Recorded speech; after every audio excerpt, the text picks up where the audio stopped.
Well, hello everyone and welcome to Momentum channel. My name is Mo, and in this video, I'm super excited to be welcoming a wonderful guest. His name is Liquid. Oh, hi Mo. Yeah, thanks a lot for having me. Yeah, my name is Liquid. I'm basically a graphic designer from Vancouver, BC. I'm 34 years old, and in my spare time, I like to talk about personal finance. I write about it on my blog, and I'm really into investing in particular.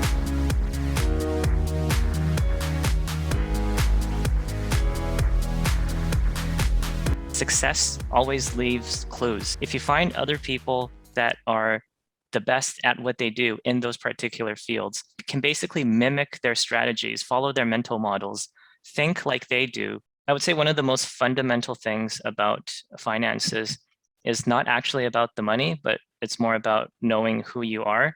I think a Greek philosopher said, self-knowledge is the beginning of all knowledge. And I really like that quote because it applies to everything. Some of the markers I look for when it comes to buying stocks is I want to know that it's a dominant player in the market. It has really strong pricing power. That way it can protect itself against inflation. It's free cash flow generative, and it has large barriers to entry. It also needs to have high return on capital for me to be interested in it. And of course, the usual things like growing revenues, growing earnings, and it'd be a bonus if it also had growing dividends. I started investing in real estate in 2009, and that was really just by chance because I was moving out of my parents' home. After I lived in it for some years, I decided to invest in a rental property. And I bought another condo, so that's my second place, and I rented that out. And just 2 years ago, I bought a house with my wife. So this is our third property. Some people say, the property that you buy, you can think of it as a home. Other people think of it as an investment. I just think of it as both. I would recommend reaching financial independence for anyone. I think it's definitely worth it. Since I've reached FI a couple of years ago, I've been still working just because I'm planning out what I'm going to do after I work. So this year in the summer, I'm going to quit my job and then retire fully. You really have to understand the stock market very well in order to have a good understanding of what option is. Otherwise, it's very risky. I would say your nest egg, if it's under $100,000, it may not be worth the time for you to do options. But if you have a six-figure portfolio already, then that might be something to look at.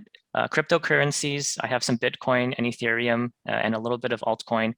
I like it. I don't know if it will be like the next big thing or if it has staying power. I guess we'll see over the next 5 or 6 years. Peer-to-peer lending it's not as popular in Canada, but they do it a lot in the US. And it's basically a group of people, investors, coming together to lend money to small businesses in this case.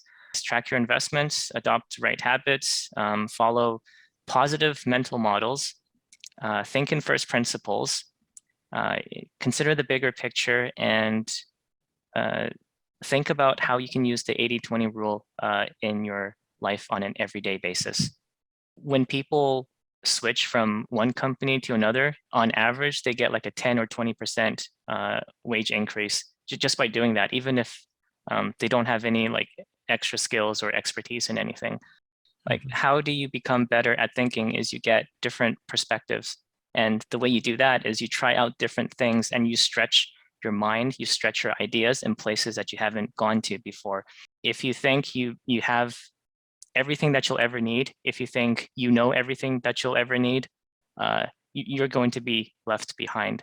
If you can adapt to the ever-changing world, because the only constant is change, then that's how you can get ahead.